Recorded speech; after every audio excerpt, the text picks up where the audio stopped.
Hey, baby, how you doing? Say, baby, what you ho? You say ho? What you doing? Oh, yeah, I know your 2 cents, Cosmo. Yeah, you're just pretty, aren't you?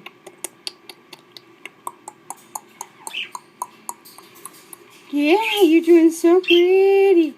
We got green and yellow feathers. Oh, yeah. You look at that. Look at that. Look at you. Aww.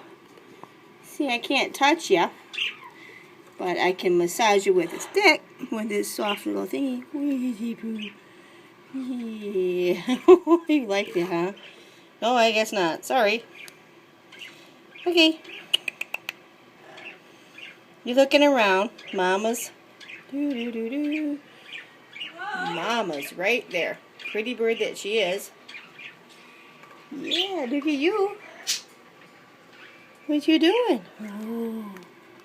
Oh, there you go. I'm a proud grandma.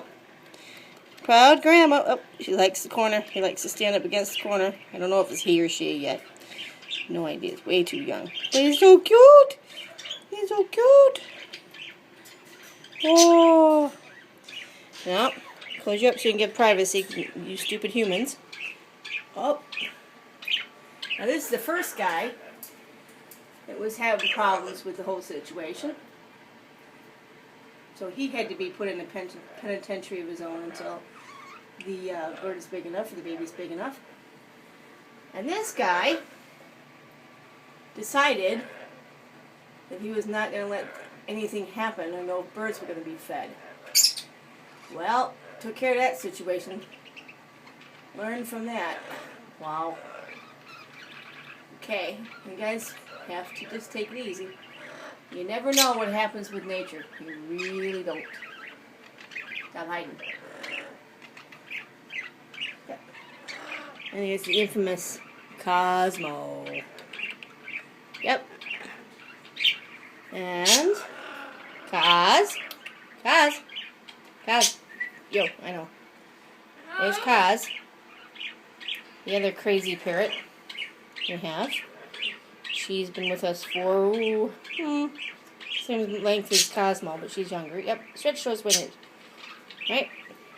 And going all the way over here, here's Kiko, the big monster boy. Oh, I just stepped on something. He's baby Huey. He's huge. Yes, you are. And we have lovebirds over there. One's in the basket, hanging basket, and the other one is keeping guard. Back to that. Whee! And that's the situation with the bird room.